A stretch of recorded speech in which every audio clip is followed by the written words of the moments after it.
হযরত আবু উমামা আল বাহিনী রাদিয়াল্লাহু তাআলা আনহু থেকে বর্ণিত, রাসূল সাল্লাল্লাহু আলাইহি ওয়াসাল্লাম বলেছেন, হযরত ঈসা আলাইহিস সালাম আমার উম্মতের মধ্যে ন্যায়পরায়ণ ও নিষ্ঠাবান হবেন এবং তিনি একজন সৎ ও ইনসাফকারী বাদশা হবেন, যিনি খ্রিস্টানদের ধর্মীয় প্রতীক পুরুষকে ভেঙে চূর্ণ বিচূর্ণ করবেন, শূকরকে ধ্বংস করবেন এবং বিধর্মীদের থেকে জিজিয়া কর গ্রহণ করে উঠিয়ে নেবেন, সদকা বন্ধ করবেন, কারণ সেই সময় সদকা গ্রহণ করার মতো কোনো অভাবী ব্যক্তি থাকবে না।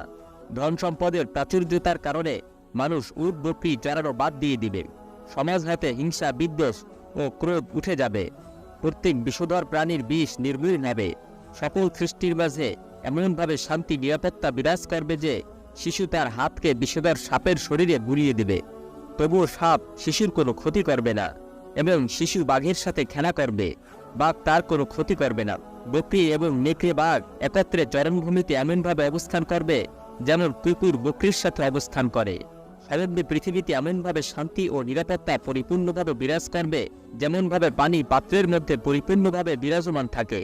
পৃথিবীতে ধর্মীয় কালীন হবে এক ও অভিন্ন, সুতরাং কেউই আল্লাহ ছাড়া অন্য কারো ইবাদত করবে না। তাই মানুষ যুদ্ধ অস্ত্র ও সরঞ্জাম ছেড়ে দিবে, কুরাইশদের নেতৃত্ব শেষ হবে, সমগ্র পৃথিবীতে ফসল উৎপাদন বেড়ে যাবে। হযরত আদম আলাইহিস সালামের সময়কালের ফসলের মতো ফসল উৎপাদন হবে, এমনকি একদল মানুষ একটিমাত্র আনার ভক্ষণ করে পরিতৃপ্ত হবে, যখন একটি ষাঁড় গরু সামান্য কিছু অর্থের বিনিময়ে মিলবে এবং একটি উন্নত মানের ঘোড়া মাত্র কয়েক দিরহামে কেনা যাবে, কারণ এই সকল প্রাণীর লালন পালনের ব্যয়ভার খুবই কম হবে, তাই তা অল্প মূল্যে কেনাও যাবে।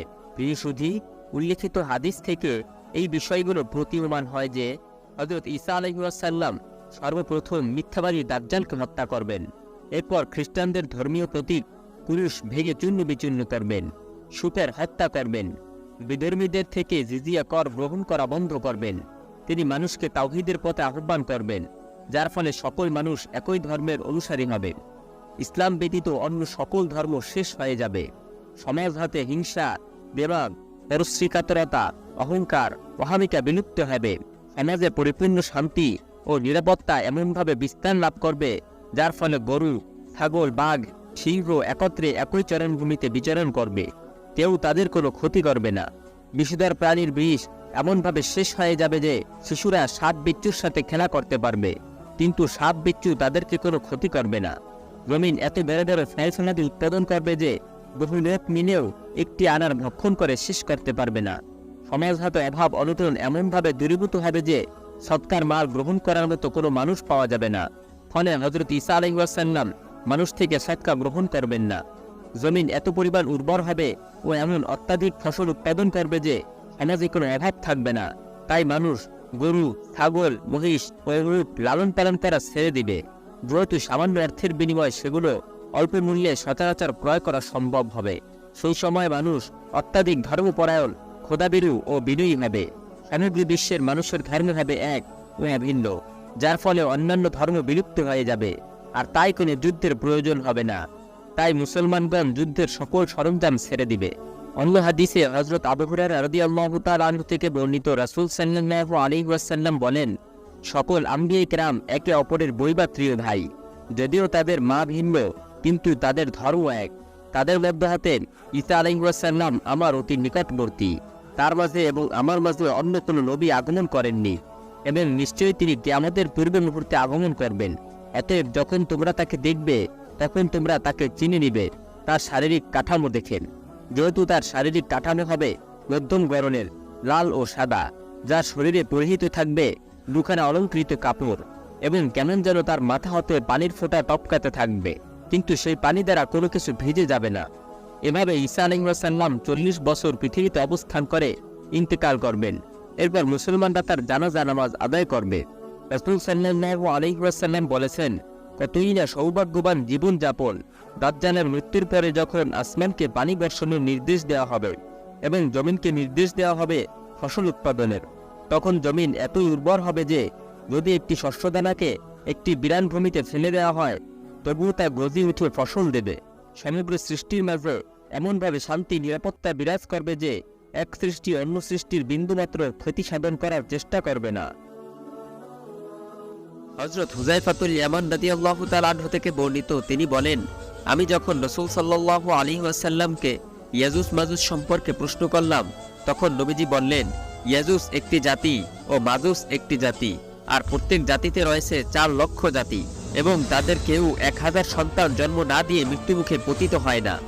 তারা 3 শ্রেণীর হয়ে থাকে, যাদের মধ্যে এক শ্রেণী হলো সিরিয়ার আর্যবৃক্ষের ন্যায় দীর্ঘ ছায়ার অধিকারী, যাদের দৈর্ঘ্য হলো 120 হাত। এরপর রাসূল সাল্লাল্লাহু আলাইহি ওয়াসাল্লাম বললেন, কোনো শক্তি বা কোনো লোহা তাদের সাথে যুদ্ধ করতে সক্ষম নয়। আর তাদের এক শ্রেণী হলো যাদের কান এতই প্রশস্ত যে এক কানের উপর শুয়ে আরেক কান ল্যাপের মতো গায়ে দেওয়া যায়।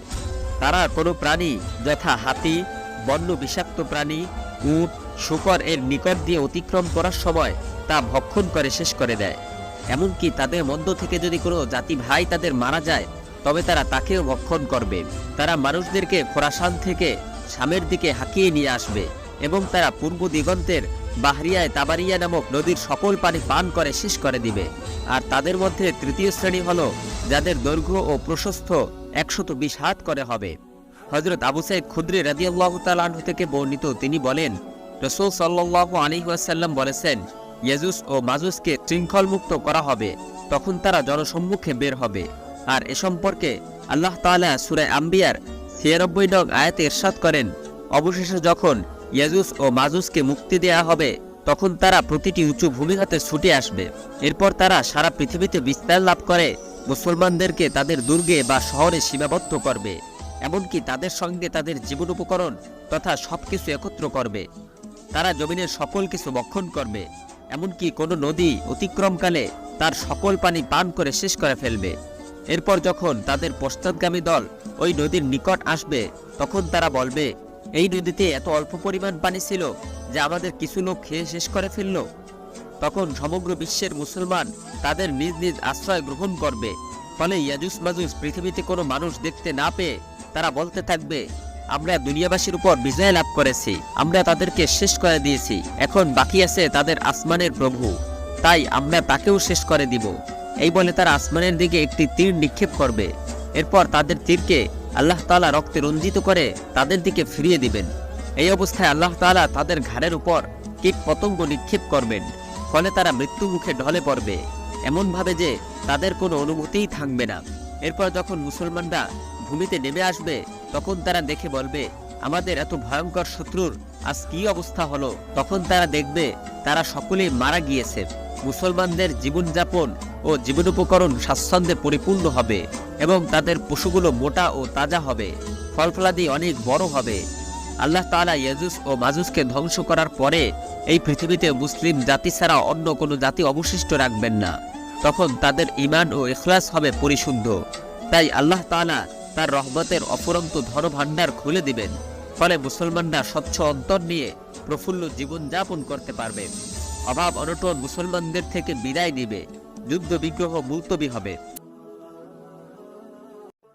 রাসূল সাল্লাল্লাহু আলাইহি ওয়াসাল্লাম ইরশাদ করেন, যখন হযরত ঈসা আলাইহিস সালাম এই পৃথিবীতে শান্তি ও নিরাপত্তা প্রতিষ্ঠা করবেন, এমন সময় আল্লাহ তাআলা তাকে এই মর্মে অবহিত করবেন যে, অচিরেই আমি এমন এক সম্প্রদায়ের আত্মপ্রকাশ করাবো যাদেরকে হত্যা করার ক্ষমতা কোনো মানুষের নেই। অতএব আমার বান্দাদেরকে নিয়ে তুমি দূর পাহাড়ে অবস্থান নাও। এরপর আল্লাহ তাআলা ইয়াজুজ মাজুজকে প্রেরণ করবেন, যারা উঁচু নিচু সমতল ভূমি সবকিছু অতি দ্রুত অতিক্রম করে সারা পৃথিবী পরিভ্রমণ করবে। হযরত ঈসা আলাইহিস সালাম ও তার অনুসারীরা ইয়াজুজ মাজুজ কর্তৃক উক্ত পাহাড়ে আবদ্ধ হয়ে অনাহারের দিন কাটাতে থাকবেন।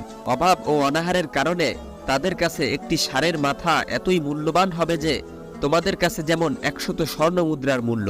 এরপর হযরত ঈসা আলাইহিস সালাম ও তার অনুসারীগণ ইয়াজুজ মাজুজের অত্যাচার হতে মুক্তি পাওয়ার জন্য মহান আল্লাহ পাকের কাছে বদদুয়ার প্রতি মনোনিবেশ করবেন। এরপর আল্লাহ তাআলা ইয়াজুজ মাজুজের প্রতি কীট পতঙ্গ প্রেরণ করবেন, ফলে ইয়াজুজ মাজুজ তা ভক্ষণ করে মৃত্যুমুখে এমনভাবে ঢলে পড়বে যে তাদের এক একটা শরীর দেখলে মনে হবে এটি একটি মৃত দেহ। এরপর হযরত ঈসা আলাইহিস সালাম ও তার অনুসারীগণ উক্ত পাহাড় হতে ভূমির দিকে অবতরণ করে দেখতে পাবে যে ইয়াজুজ মাজুজের লাশ ও দুর্গন্ধের কারণে সারা পৃথিবীতে 1 বিঘা জায়গাও খালি নেই। এরপর হযরত ঈসা আলাইহিস সালাম ও তার অনুসারীগণ মহান আল্লাহর কাছে দোয়া করবেন যাতে করে তিনি এই দুর্গন্ধ দূরীভূত করে দেন। তখন আল্লাহ তাআলা এমন এক শ্রেণীর পাখি প্রেরণ করবেন যা দেখতে বড়ই শক্তিশালী, যাদের ঘাড় উটের ঘাড়ের মতো। এই পাখিগুলো এসে উক্ত দুর্গন্ধযুক্ত মৃতদেহগুলোকে মহান আল্লাহর ইচ্ছায় অনির্দিষ্ট কোনো এক জায়গায় ফেলে দেবে। এরপর আল্লাহ তাআলা এমন মুষলধারে বৃষ্টি বর্ষণ করবেন যাতে করে কোনো ঘর বাড়ি দালান কোঠা কিছুই অবশিষ্ট থাকবে না, যা গোটা পৃথিবীকে সম্পূর্ণভাবে পরিষ্কার করে দেবে। এরপর জমিনকে বলা হবে, তুমি তোমার ফসল উৎপাদন করো এবং আল্লাহ প্রদত্ত বরকতকে ফিরিয়ে দাও। সেই সময় আল্লাহ তাআলা জমিনের উর্বরতা এমনভাবে বাড়িয়ে দিবেন যে তখন তার উৎপাদিত একটি আনারকে একদল মানুষ খেয়ে শেষ করতে পারবে না। এমনকি ফলের খোসার নিচে একদল মানুষ ছায়া গ্রহণ করতে পারবে। তখন পশু এতই তরতাজা হবে যে একটি উটের দহনকৃত দুধ বড় একদল মানুষের পান করার জন্য যথেষ্ট হবে। একটি গাভীর দহনকৃত দুধ একটি সম্প্রদায়ের পান করার জন্য যথেষ্ট হবে।